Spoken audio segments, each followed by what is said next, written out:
Welcome to On a Grand Scale podcast. This is the podcast where real conversations about what it truly takes to scale meaningful work take place. My name is Uno Nyoni. I'm the founder of Grand Scale. We help founder-led organizations build systems that allow them to grow beyond their founders. Many missions don't stall because of lack of passion or because of lack of funding, but they stall because systems haven't caught up with the vision that they had for the founder.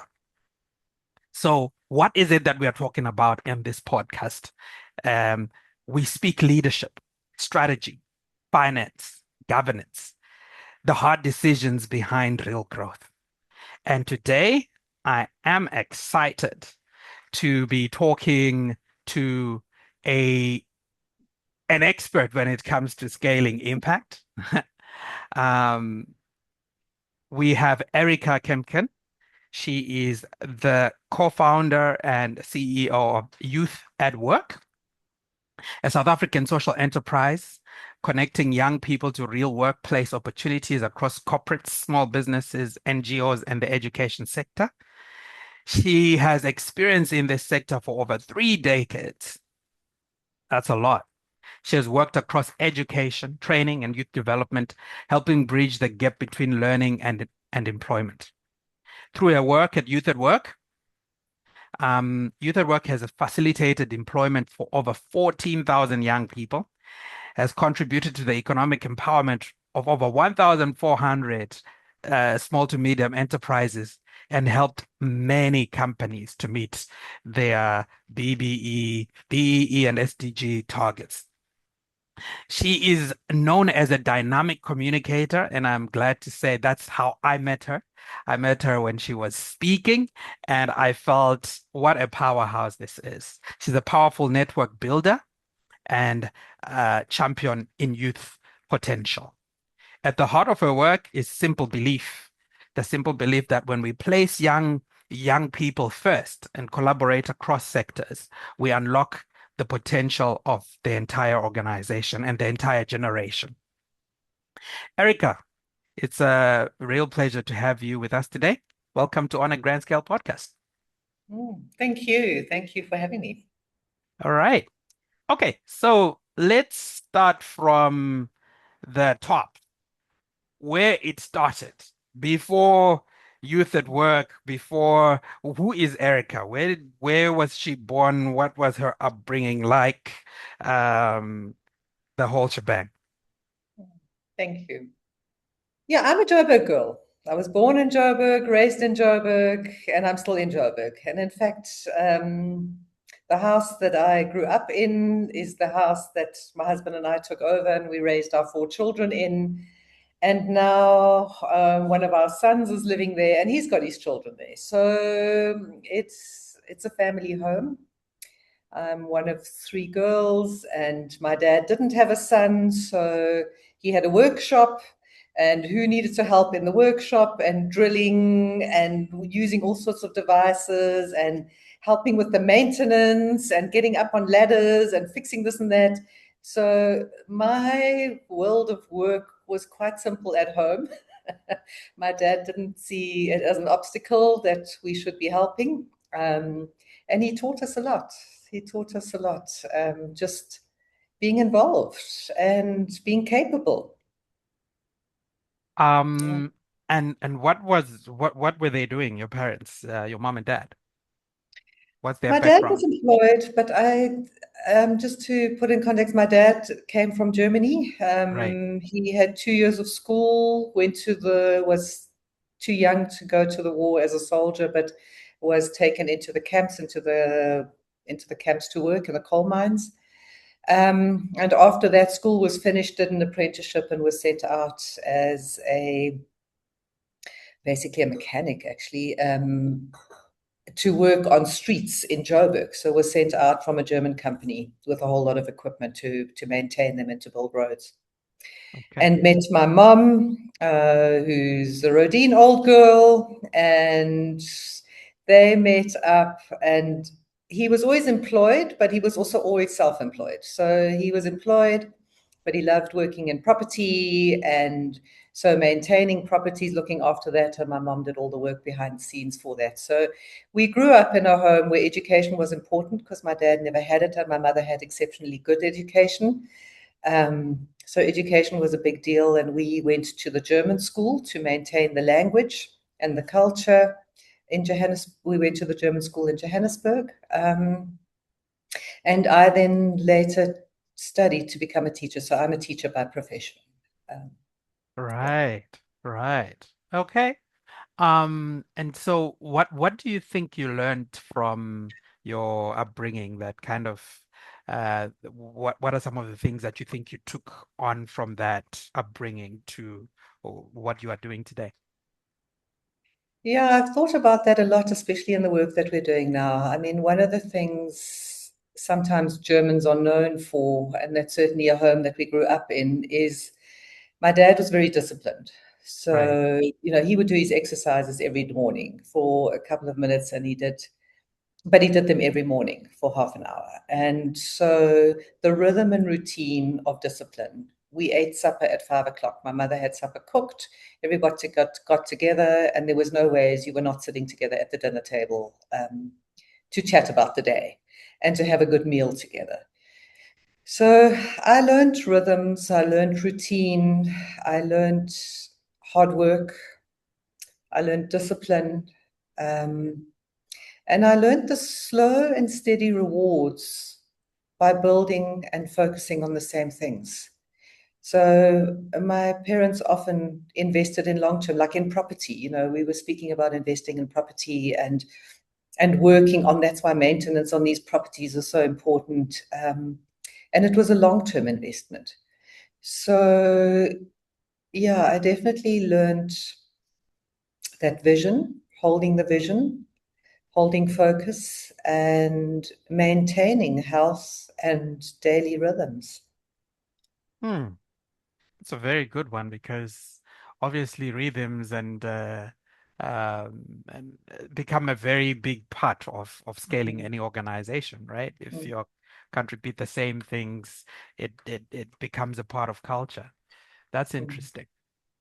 Okay, and so you are I mean, uh just as a matter of interest, this thing mm, about daily rhythm and daily exercise and things, at Youth at Work now, we have started that where we do 7 minutes of exercise every day.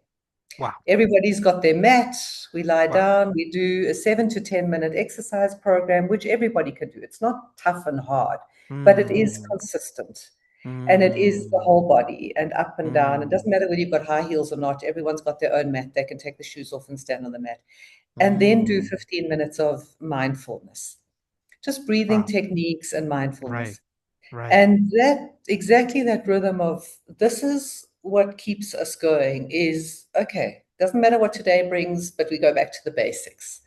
And having brought that into the culture of the organization has brought such a calmness Right. and just you can rely on each other because we rely and we know that certain things will happen. The sun will go up. We Yeah, will come to work and we will make it because we're doing it together and we right. constantly building on that rhythm and routine. And it's made a huge difference in our daily culture at work. Wonderful. Wonderful. So you're done with the German school, and you're now thinking of going into this, so German school, primary and high school as well, right? And then after that, what brought you into what brought you into education? Education was your first sort of stint in higher education. Why? I think I was fortunate at school. I mean, I was a prefect and then I was head girl. And then already we were sent to Dale Carnegie Leadership College and things like that. Ah, Dale Carnegie, that's a good program, eh? In those days, we would off into the Carlton Center and up there on a Saturday morning and into Dale Carnegie and speaking in public and, Right. those kind of things. So speaking, I was very passionate, and I think, I still enjoy speaking. And like you say, I mean, when we met, Yeah. speaking is about connecting, and Right. connecting is about vision building, and vision Right. building is about transformation. Mm, And so all of that came together in the field of teaching is um, I don't want to, a teacher is not somebody who lectures. A teacher is someone who engages and someone right. who participates and someone who meets you where you're at.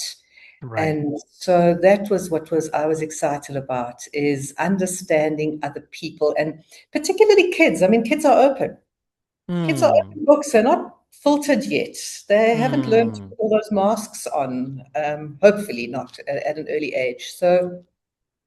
So it's exciting when they just tell you their truth and when you meet them where they're at and when you need to be clever to engage with children.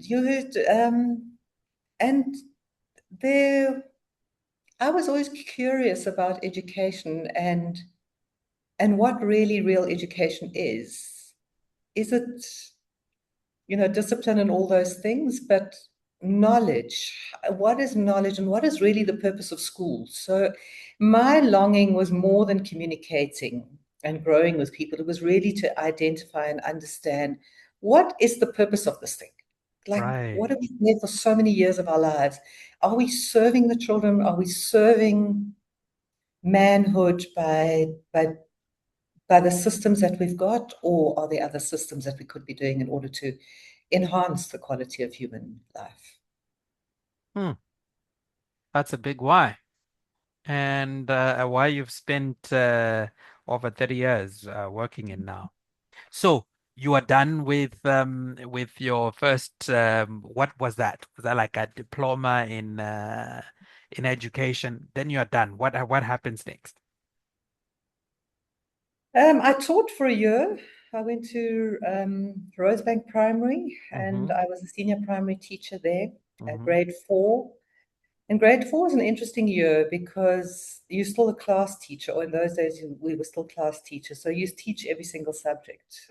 Mm, And I was like, what is this university about? I mean, nothing that I learned at university do I apply in school over here. Like every lesson was hard work and mm, how to really conduct lesson plans. And there was a lot of like, this did not prepare me for the world of work. Like this qualification mm, certainly didn't prepare me. That's how I felt on a daily basis, is that, yo, mm, this is different. mm. Um, and I really, really enjoyed teaching. But I also love travel. I've always traveled. My family traveled. We traveled a lot as children with my parents. I traveled after school on my own, and I had met my husband, and we were planning to get married. And then we said, before we settle down, let's just buy one of those round the world tickets and see how far we get. And so, Right. actually, for 3 years, we backpacked around the world, traveled, saw the world, worked in places before we came back. That's amazing. Uh how how um how did that experience uh contribute to your worldview? No, it shifted my worldview completely. I mean, we Hmm. stayed the first 4 months in India. So we traveled through India and Nepal. And anybody who's been to India knows that you don't travel through India, India travels through you. Um, Hmm. and it really does. So it changes you from the inside out. And it's Hmm. the conversations that you have in the temple and in the buses and in the sweat and hotty places where the culture is so different, the food is so different, the perspective is so different, the religion is so different, that it really challenged a lot of my worldview. And we learned a whole lot of different techniques. We learned really to listen, just because when you've got time like that, when you're backpacking, you can sit and listen to people and you can debate. And lots of my questions about life, I won't say were answered there, but they were certainly allowed to be explored further. Right. Because, and I definitely learned a lot more openness. And also, it was interesting because in those days, as a South African, it was very difficult to travel in India. Um, and then we went to Hong Kong and China and and even a lot of the places we would not have got in on a South African passport. So I'm very Mm, fortunate to have a dual passport, dual nationality. And it was the controversy of what is apartheid all about? And India is the biggest mm, democracy in the world. What is real mm, democracy? What does it mean mm, for the individual? How does a mm, democratic school system look like? How does the education system mm, look like?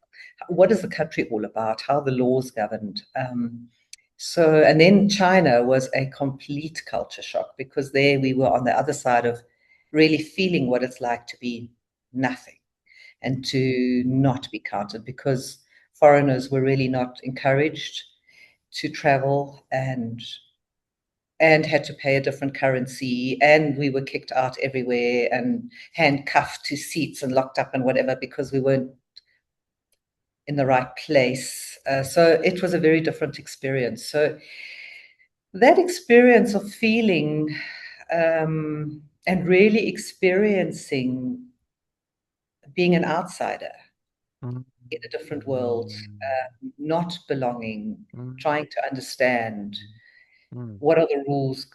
Like, I don't agree with these rules, and then consequences of that.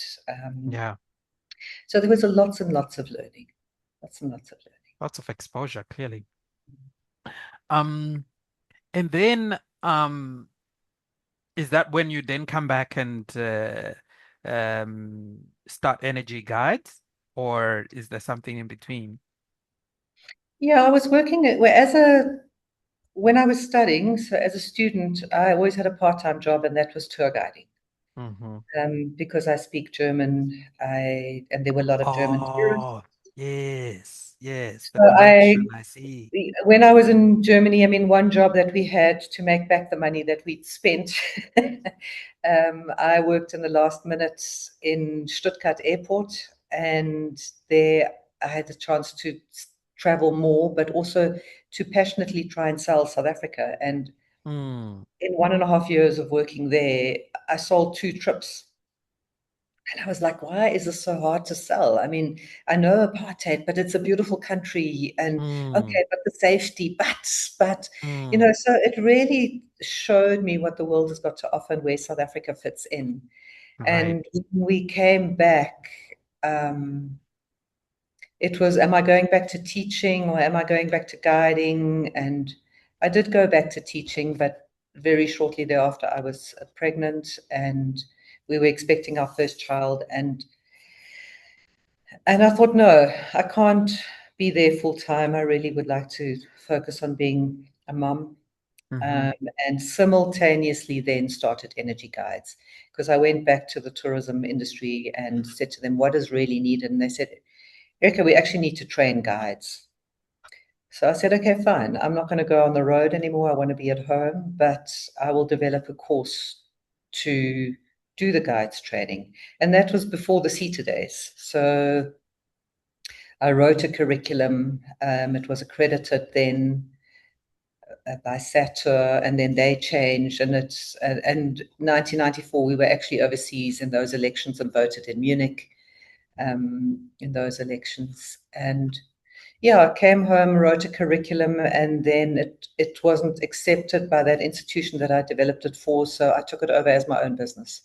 And that worked really well. So I was at home as a mom, but also had some part time where I could earn money and teach the subject that I loved the most, which was South Africa. So as a guide, you're selling your country, you know. Wow. Wow. So accreditation fails, or this organization you're creating the course for fails, and then you start selling it on your own. How do you even start that? Um what gave you first the confidence that this could really work? How you're starting, you need sales skills and all of that, but you are a teacher. So how did that all come about? I think one thing that I've learned, and I've watched entrepreneurs over the year, the biggest factor is network. Right. So I went back to the network and said to them, okay, look, I will put together a course. I will see that it is accredited. That's my part of the deal. Your part of the deal is where are the students going to come from? So I can't do all the marketing and the this and the that and whatever. So if you as an organization, I was working with TourVest in those days, they were called TourVest, they were welcome tours. But they knew me well as a guide and they said, okay, Erica, fine. We will put people together who we think need the qualification and then they can work while you focus on the training. So networks, clear communication, and very clearly, what is your role? What is my role? Is what I learned very early. And networks also on, okay, like how do I do this business thing? You know, what do I need to do? How do I register? What name should I choose? How do I set up logos and all of that? So it's all friends and people who helped. It's all speaking about, and it's knowing what to ask for. I think it's a very important skill, is knowing what to ask for and then who to ask. And once you can ask, generally, and once you're clear about what the question is and you ask it, there's always an answer. But people just sometimes are scared that they don't want to impose on people. They think, oh, it's going to be a bother. Let me not speak to them. I've always been free. I mean, if you get a no, you get a no. But if you don't ask, you can't get a yes, you know. So just asking and being clear and stepping the next step and saying exactly contracting, I think is what I've learned to do well, is this is what I will do, but this is what I expect you to do. And this is by when we're going to do it. We've now contracted together and step by step we figure it out. Okay. Okay. And so you were with Energy Guides for over 10 years or 14 years or so. So 1994 comes and the CETAs and whatnot come through. How did that transition then happen for you to now get whatever training experience you'd had as an independent or TORVEST partner into let me develop this further? Yeah, I mean, you remember at those days I was the youth. Okay, so when people looked at me, Ah. they were like, yes, who's this young girl? What does she want? And I would really encourage all young people to say that youth is a beautiful thing and it's on your side, you know. So Right. you go to people, you say, look, I haven't quite figured it out. I don't quite know, but can you help me in this next step? Then there's always help. They Yeah. will always help you. Yeah. And the other thing that I did was I volunteered. So I Right. volunteered and I got myself in the tour guide association. And then they said, okay, we need the chairman of the tour guide association. I said, look, I can't chair. I've got like, by that stage, I had 3 children and then I had 4 Right. children's homes. So I said to them, Right. look, guys, I've got this amount of time, but what value can I add? And then, okay, fine. Erica, you do this, we'll do that, but this is what we need you to focus on. So I was very privileged to be working in the tour guide association in the days when, remember, there was no constitution. Right. So the days before the Constitution meant we had to get together in groups and decide what is a white paper? What would the white paper of tourism look like?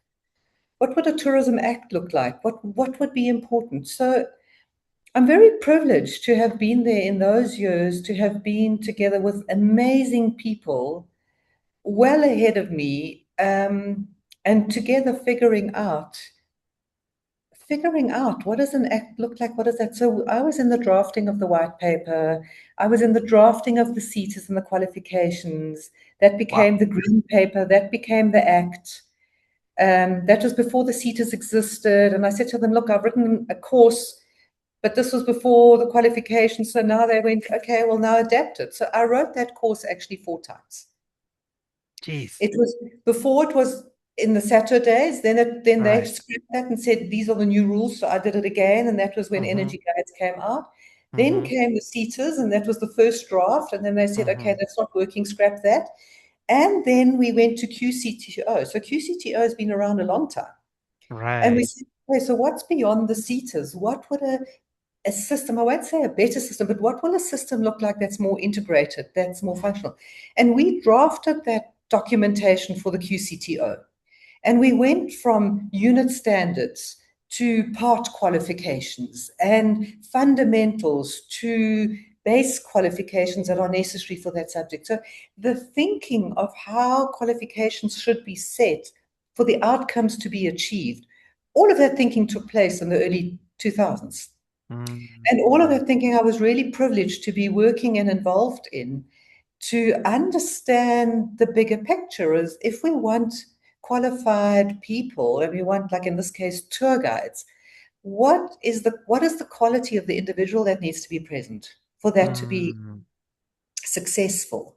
mm. So communication skills, language, like general knowledge. Right, South Africans right. just don't know what is so amazing about this country. What are the amazing Mm, people that we've produced? What about our land? What about the resources? About the natural resources? So all of that was writing it into qualifications to get output so that it can flourish. And I'm right. really shocked and disappointed, like in a way, to say that all these years later, QCTO is not where we were hoping it would be, and not Mm, where we had envisioned it to be, because it was many, many years of looking at systems. And I don't think many people know, but in those days, we didn't, before the CETAs, we looked at countries like Australia and we looked mm, at Germany and we said, look, mm, what have they got in their education systems? And we had mm, consultants come out and show us and say, what does outcomes-based education look like, and how do you mm, set it up? And so we played around with all these things and were developing the qualifications. So mm, those are the years where energy guides I did, and the peak of energy guides really was at the World Cup.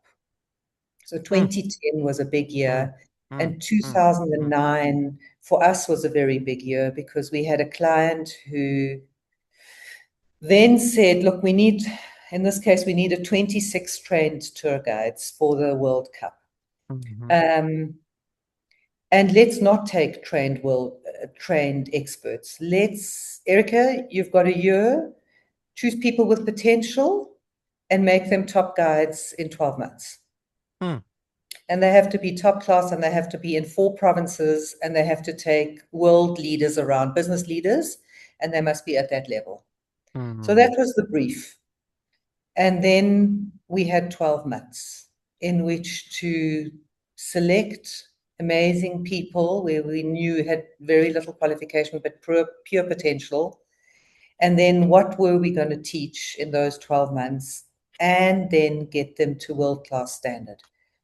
And that was an amazing exercise. And through that, it really formulated, and I'm really, really proud to say so many of them I'm still actually working with now or networking with now. mm, And that was fundamental in really understanding the potential of youth, um, and the massive divide in our education system.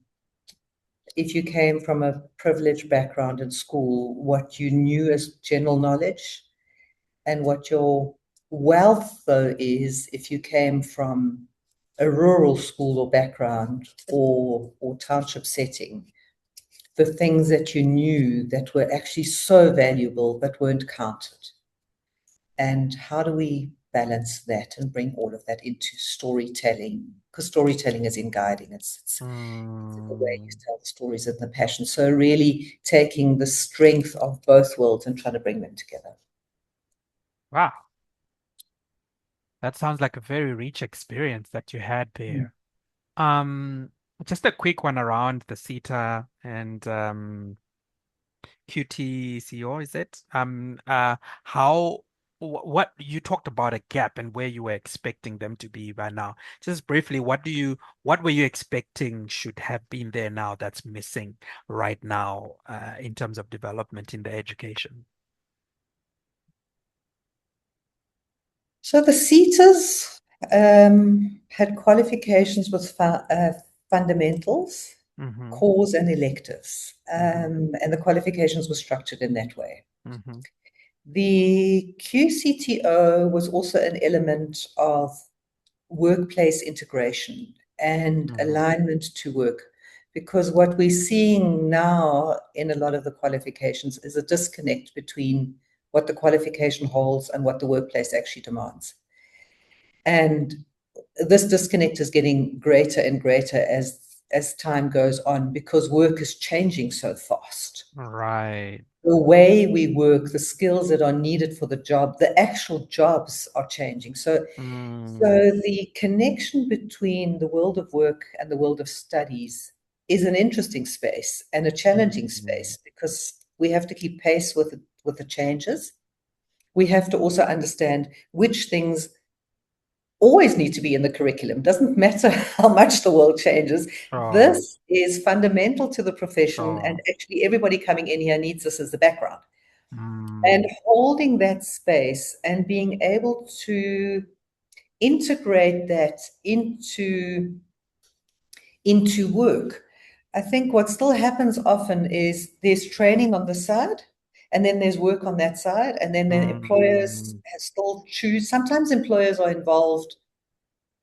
They should be involved at the beginning of the training to say, I want to work mm, with this individual and go to training, mm, but let's adapt it and go to training and let's adapt it and bring it in mm. and integrate the learning because it's different to the universities where you Right, study 4 years and then you go out.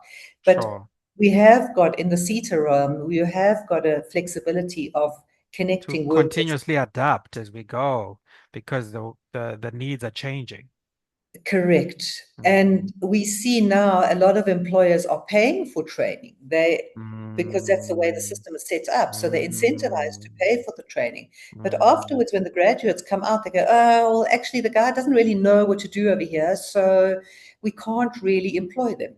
Yeah, So yeah, the disconnect between employment and training is what needs to be strengthened and closened. And sure. employers need to get far more involved into Mm, what skills do I need the employees to know upfront?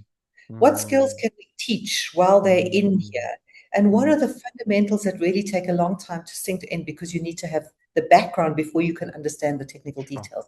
sure. And employers need to also be involved in that Mm, exercise. And yeah, I find often employers are too far removed, yeah, um, or the qualification is too far removed, where the employers just go, look, unless they change, I can't do it. yeah. It's So not that relevant for me. exactly, and that's the match we still need to get a lot closer towards. Okay. So let's move on from energy guides and then go into your other consulting years. You were in business development for almost over 5 years. Um, what did that world then teach you, and what made you kind of move from, okay, I'm moving from energy guides now, I want something different before Youth at Works then started? Yeah, it was interesting. I mean, selling a business is an interesting step. So that's also Oh, there is something. a selling of the business. So Energy Guides was sold. Okay, Yes. let's start with that, and then we go into how big was it when it was sold? Well, I mean, in an entrepreneur's mind, you always think it's more worth than what you get. I know, I know. I thought it was worth a lot. I'd sweated and worked hard, and then there was offered this amount, and I'm like, really, guys? But on the other hand, business was tough after the World Cup. No one was investing in tourism anymore, and I was like, okay, if I don't get out now, I have to cut my losses. So I think timing is important. Yeah, Making a decision when to get out and what yeah, to accept is yeah, really important. yeah. And it's got its payoffs. And one of the conditions of the sales was that I Sorry, continue working. give me some color here. How many employees? What was the reach? Now you're choosing to Okay. sell. Yeah. So business was downscaling after the World Cup. There were a Mm-hmm. couple of staff. I think we were about 7 or 8 of us, so it Right, wasn't a right, very big business, and we had right. impacted a few hundred uh, Mm, tour, tour guides that we had right. trained. Contracted who come in as and work comes. Exactly. Right. And we had 7 qualifications. Mm-hmm. So we had quite a lot, and the qualifications is effectively what we got paid for because that has got Mm, collateral value. And that's you the can IP. transfer, it's your IP exactly. So Mm-hmm. nothing else. Tables, chairs, rent was all liability. Mm-hmm. Only thing we got paid for was the actual accreditation value. Mm-hmm. Mm-hmm. And then they wanted me. Ah, So then they said, okay, Erica, we'll buy it, but on condition that you move with us. okay. And that's very hard because I was used to doing my own thing and putting together programs and liked the creativity of it. And now And I the was down freedom of it. and the freedom of it. And now I was down to a sales consultant. I mean, it sounds fancy, business consultant, but actually the numbers at the end count. Have you sold enough training or not? And my training was always very creative and maybe not so cost effective, and it was difficult to implement, but it was necessary for community development. And so it was a hard sell. And they were like, Yeah, Erica, can you just not sell the simple stuff? Just this is on the shelf, sell it. right. And yeah, that was my learning, is like how to actually manage salespeople, because I was managed Mm, as a salesperson. I learned a lot mm, about how to manage. I learned a lot mm. about business and numbers and bottom line and reporting to directors and um, yeah, That was the all one of time when you had a real job. yeah. That was my half day job. So I committed to half day because I said to them, look, I've got 4 children. So in all fairness, Mm, I cannot work a full day. mm, mm. But when I left there, then I went into my first full-time real job after that 1 year of teaching at the beginning. Right. At 48, I took the first real job, nine to Which, five. It was which one like was really, that? that was LabourNet. Oh, LabourNet. Yeah. Yes, LabourNet. Okay, so you only did it for a year? No, I did 2.5 years was ProServe, and ProServe sold out to EOH. So that was all different times. And I'm definitely Okay, not a big corporate person. sure. And EOH was a little bit too big and a little bit Mm, too much in the media in those mm, days. mm. And then I went to LabourNet and yeah, that was a fantastic job. I was really grateful and lucky to get that, because being in LabourNet teaches you about HR. I had Right, really a great boss, and I learned a lot I implemented learnership. So that was my title, was learnership manager. right. Implemented learnerships because that was the game that I knew that I had done already at Energy Guides and then at Mm, ProServe. mm, And policies, procedures, setting up of things, mm, BE. And very importantly, what I learned there was also leveraging all the incentives, the tax incentives, the 12H tax incentive for the learnerships, the ET. right, What is ET? right, How do you benefit from it? So right. the beauty about LabourNet was also working with many, many companies and implementing it on behalf of the companies, also Mm, consulting to those companies and mm, understanding why would companies invest in youth programs. mm, So that mm. was a very, very rich learning time for me. And it sounds like it was a good setup for youth at work, really. Yes, it was exactly. I learned exactly a lot of the things how to set up, and I was also watching it. So, the YES program, the Youth Employment Service Program, was a 3-year development stage. And I think Mm, many people don't know that, but I was watching it from 2016 mm, when Labour got together with business and said, when government and business got together and said, what are the pain points? And mm, the pain point was youth unemployment. mm, But pain point was also BEE, that you could never get to mm, level 1 or 2 if you were black, mm, if you were white owned or multinational. mm, And mm, so they were able to craft something super special mm, mm. to really give business the points for the spend and change from BEE to broad-based Black Broad-based. economic empowerment, which Right. means if you pay young people and you get young people into a job early Mm, and they commit to the 12-month program and they get a job afterwards, then you've contributed to broad-based Black economic transformation, and therefore you can get mm, up to a level 1. mm, mm, And I mm, said to Lebanon at that stage, Lebanon really needs to take this on. We can do this. And they said, no, Erica, you do it. If you want to do it, you do it on your own. But we're not doing it as a business unit. mm. And that was my ticket. That was my Okay. ticket. Mike, I'm proposing this to you. If you don't see the gap, I see it. Let me move. So that's how you started it. Yeah. Okay. So that's how But I you think said. another interesting thing is, our energy guides I ran on my own. And I Mm-hmm. think every entrepreneur needs to know their strengths and also their weaknesses. Right. And my weakness is definitely, I don't want to look at the numbers all day long. I don't want to get to Mm, every end of the month and go, oh, geez, mm, how much for rent? How much for this? mm, Have I got enough money? What am I paying? And this and that. mm, Like, I want to do projects. I want to do the creative mm, work. I want to do community work. I want to do the mm, training, but I mm, don't want to worry about the numbers. mm. And while I was thinking, okay, if I do this, one, it was very, very, very risky for me because of what was going on also in my personal life. Right. I didn't have a lot of money. I didn't have a lot Mm, of backup, and mm, I didn't have a lot of time to make it work. mm. And I knew I didn't want to do it on my own. Right. So From Proser, from past experience. one from past experience, but also from seeing a really good partnership. So when I was Right. at Proser, there were two partners in the business there, and Where? At LabourNet or at no, in ProServe. ProServe? Okay. ProServe. And Mm-hmm. one of them said to me, Eric, it's better to have 50% of something big than 100% of something that's not working. And that always stuck at the back of my mind. And I thought, That was okay, the beginning of your partnership 101, eh? well, I knew nobody. So again, I didn't know who to partner with. So I spoke to lots of Mm, friends and I said to them, listen, I want to do this business. I know I can do it. I really think I can because of this and that. But I need someone in business who's got the finance and will mm, enjoy that and want to do that. And mm, one day I got a phone call from a friend to say, I think you need to meet with a friend of mine. And we mm. met over a cup of coffee and said, let's give it a go. Just So like it was that. super, super risky. Just like that, you got a co-founder. Just like that.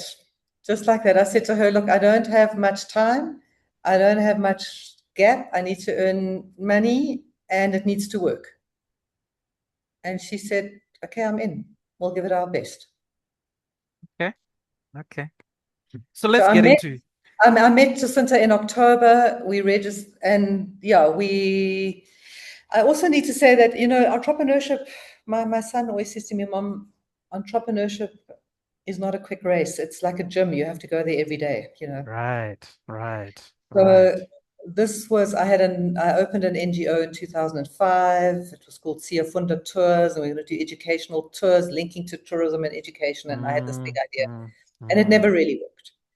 But mm, when we needed a company track record, I went back to that and said, actually, I did keep it going. I did have financials. We can do a change of name. So it's actually Siafunda Tours trading as Youth at Work. And mm, we could put in mm, 3 years of credentials and I could put in all mm, the projects that I'd run in 2011 and mm, whatever and put them down as mm, track record. And that's how we got into Yes mm. as an implementation partner.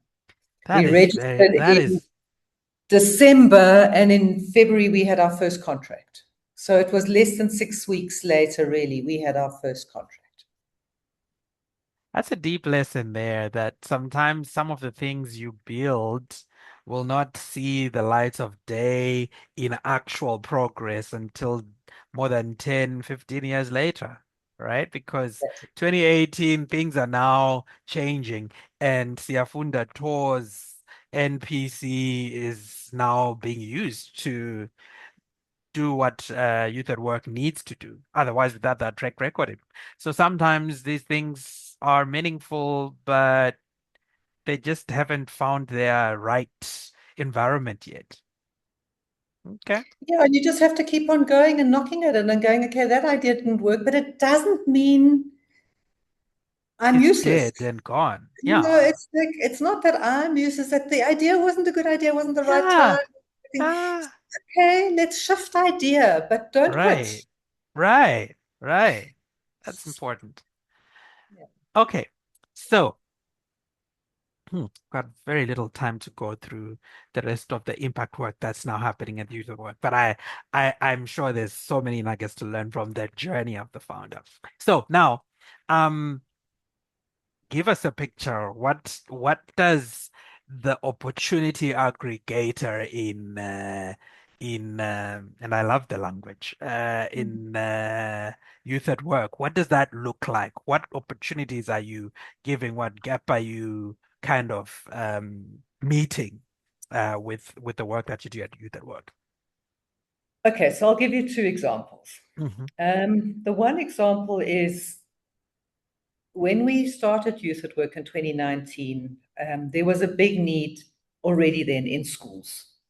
Schools were being fitted with computer labs, and there was a lot of investment going into tech, but there were very few teachers who were up to speed with being the IT teachers. Hmm. So went to the school and said, what if we gave you a young person who could run that computer lab, who gets stuck into the computer lab? Hmm. They said, okay, fantastic. So we give an opportunity to a young person who's keen on tech, probably has no qualifications, but could have some qualifications, and put them into a really functional school with equipment, or even a Hmm. dysfunctional school in some cases, but with equipment. Hmm. So we open up that opportunity and say, let's see where it goes. Okay, put that young person in. Suddenly, that IT lab gets used. The teachers get trained. The learners are excited about tech. Even parents get trained. We're running holiday programs. We're running after-school programs. We're running how to get a job and do you prepare your CV programs for the school leavers who've already left but didn't find a job. And a whole world establishes around the school with all sorts of opportunities because we put one person into a computer lab at a school. So Hmm. all of those opportunities were not a given if we hadn't just put that little bit together. And that's what we Hmm. saw. Put a young person in an under-resourced school with a computer lab, Hmm. and we saw magic. We Hmm. saw, and every opportunity was different. Some Hmm. used it like this, some even used the computer lab for robotics training, did AI Hmm. courses, did integration courses. Others Hmm. ran it for English programs, maths programs in primary schools. So you just create a link, and we saw all sorts of things happening. Hmm. The other opportunity is we put a young person in a internet cafe in a local township. Hmm. And this young person learned about business. What are the customers? Why do they come back? Are they coming back? Are they not coming back? What do they want? How do I service it? Now the machine breaks down. How do I actually fix the printer? Oh, now I've got to do invoicing. How much money did we make at the end of the month? So they're learning all sorts of things from that. After that Hmm. year of experience, that person now takes it and goes, I think I can open my own business. I'm not going to open an internet cafe because I've seen here, but I'll Hmm. open my own business. In this Hmm. particular case, I mean, one of the guys then went and opened a florist in a Hmm. township outside of East London. Hmm. And so there was never a florist. Suddenly, the funerals, the weddings, the society meetings, everything could Are order coming from to the local florist. florists, have Hmm. fresh flowers, have a whole new dynamic. And he's got a really great business because he learned how to run a business by being placed Hmm. in this 1 year opportunity into an internet cafe. Is now running a Hmm. florist Hmm. and contacts us back again and says, Erica, I've actually opened my own business. I need staff. Can I now have some yes youth? Wow. So we have seen career path developments, we've seen impact, we've Right. seen outcomes well beyond what was the intention. The intention was to create a job. What's Hmm. happened is huge impact from one job and more jobs from one job because that youth became an entrepreneur, went from self-employment to entrepreneurship and is now creating jobs. So pathway aggregator, and can't remember all the language that we used over there, but I know. what did we say? Opportunity aggregator and pathway opener. Oh That's man, what don't we bring mean. out this laugh in me. I always try and restrict it. So,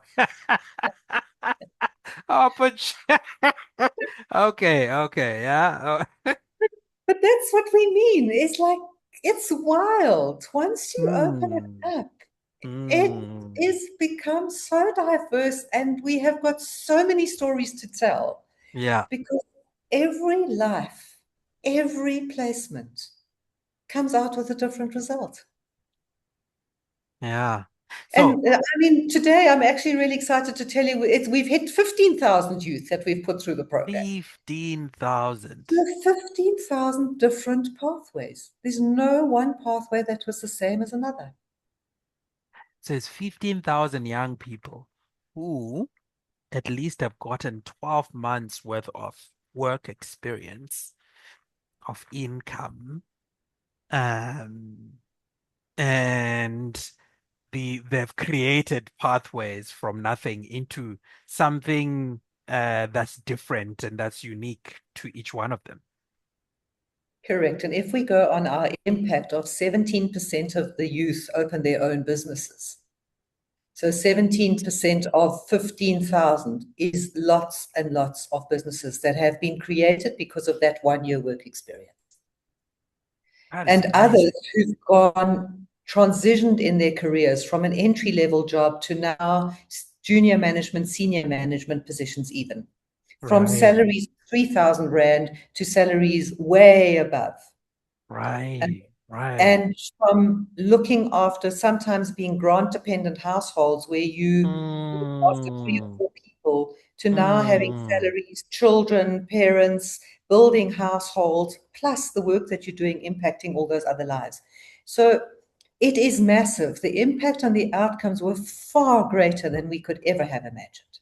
And the mm, number of businesses that have scaled because of the youth potential that is in those businesses is just tremendous.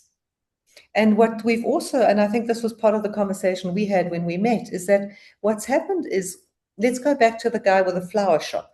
mm-hmm, He opens a florist mm-hmm, in in a location, now right, employs two people, mm-hmm, um, and those two people have created websites, digital marketing, impacted a whole mm, lot of people. Now what's happened is because the florist shop is here, you need invitations done. You mm-hmm, need printing, you need all mm, sorts of other services.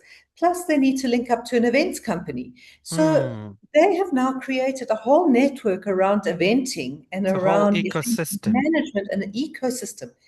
You need Mm, to deliver flowers from here to there. So there's a whole transport ecosystem that gets unlocked.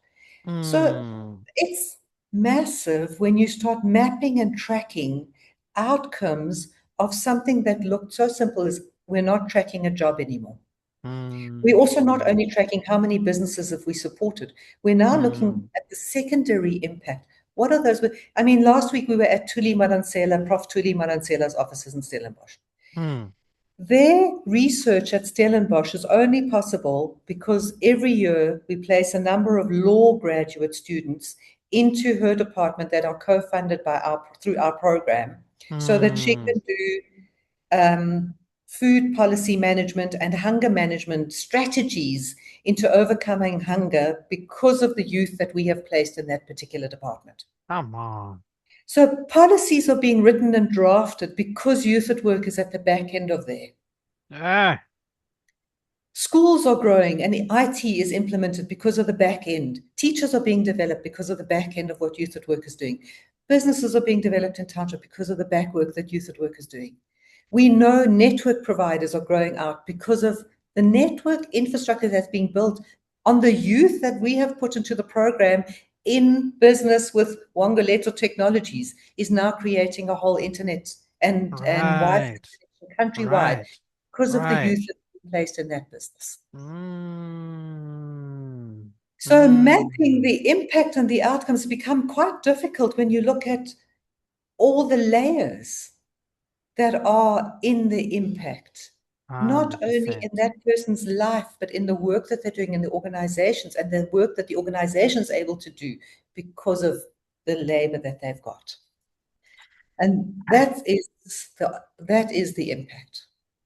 And then we are also having businesses that are meeting their broad-based Black economic empowerment goals, at least at the same time. Yeah, and not just that, the businesses that we are seeing now, and really big corporates, and I don't want to mention any names, but Mm, big corporates who are doing it well beyond. They don't need to even do it anymore.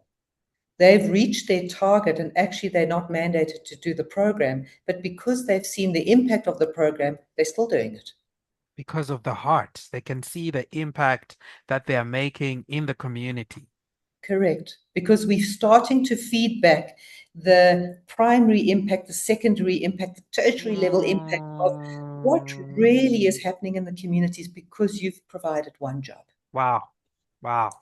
And that's Wow. why we see funders coming back because it's actually not about the job anymore. It's about massive scale transformation. 100%. 100%. Hmm. And what we're actually doing is growing the economy because where are the jobs Mm, coming from? The jobs in the economy are coming from small businesses. And we've proven mm.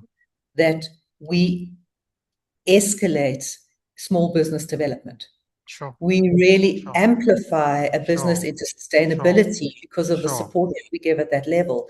And 100%. we really are, and that's why our language is changing. We're not a job creation project.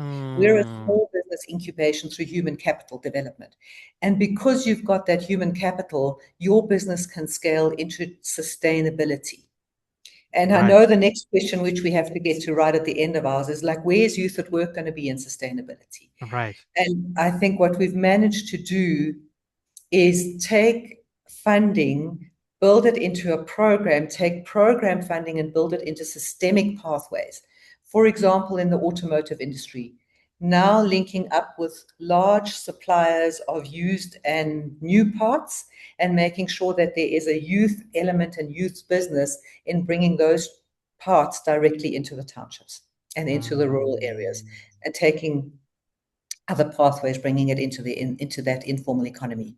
So that is now a sustainable employment program, because it's actually got no funding in between, because parts are being sold, and we've entered another layer of value, bringing it to the townships quicker, and they don't have to travel. So it's a convenience and it's a time factor, and mm, therefore it's a business model on its own. sure. Recycling is a business model on its own. It takes no additional funding. We've just grown a network. And because we work well with networks and ecosystems, we've been able to create new programs that are not dependent on funding. They are now Mm. ecosystem builders and we are ecosystem players. And we're de-risking ourselves from funding incomes.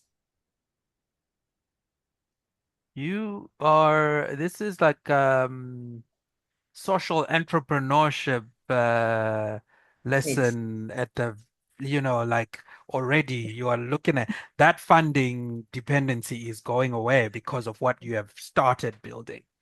Yeah. What's been the hardest part of scaling for you? Excitement. That's, I mean, I say to people, I've got the best job in the world because every day I meet amazing people who say, let's think together how we could make this into something bigger together. So, being in a position where social entrepreneurship is at the heart of it, you're right. And I do want to put a little commercial ad in here for Gibbs because I did do the social entrepreneurship program for a year Right, at Gibbs. And right. that layer of thinking, that layer of network has been Mm, it was fantastic. amazing for you. It was amazing for me. So Mm, yeah, linking it in with net learning, and I think being part of networks like EO and Catalyst mm-hmm, and Africa mm-hmm, Forward, and that it's linking mm, up with people who collectively think about what are the problems we're wanting to solve and mm, finding ways of solving it in a sustainable way beyond funding. And mm, always taking it back to that lens. Where is the dependency? Where can mm, the sustainability lie? How do we mm, build this so that we get away from those paradigms, but really build ourselves mm, into a network and sustainable thinking and transfer that thinking into everybody in the organization, filter it down and keep strengthening the networks that it's not dependent on one person. I think mm, every entrepreneur's aim is that the business must run without you. And I've really tried very hard to make that a case, that everybody is empowered to make those decisions, to build networks and partnerships that flow, and that I'm just the catalyst and I will set that off. right, And it's right, exciting, like I say, to build those new pathways, but I can transition out because systems are there, sure, because outcomes are clear, because sure. vision is focused, Mm, and then teams can run. 100%. Um, One last question for you. Um, so your involvement in, you said EO, Catalyst, Africa Forward has kind of given you that broad vision. Where would you want to see? And I think I heard something like this in your speech around. So this is not just a South African solution that you've created. You kind of figure out that it can have um, broader reach. Tell me about what you see in your imagination around where this could grow to. Yeah, I mean, I've been very privileged to start off with Africa Forward in Kenya, and then I was invited to speak in Ghana at the Asante conference, and recently went to Uganda and also Rwanda and Kigali, and have spoken to lots of people, and it's very hard because in those countries they keep on saying, Erica, come bring the program here. Mm, And the program, like the YES program, is so specific on funding that is so specific to the South African landscape because absolutely. no one else has BEE. No one else Mm, has employment tax incentives for youth. And no one mm, else has these regulatory frameworks that actually mm, allow for this kind of level of program. mm. So either countries need to start developing frameworks to tie corporates in so that they have to spend on 100%. transformation, and Mm, also bring policy and incentives in for companies to employ more young people. mm. Or we have to work with sustainability models beyond Right. funding, where we offer real value to the entrepreneur, to Mm, the ecosystem.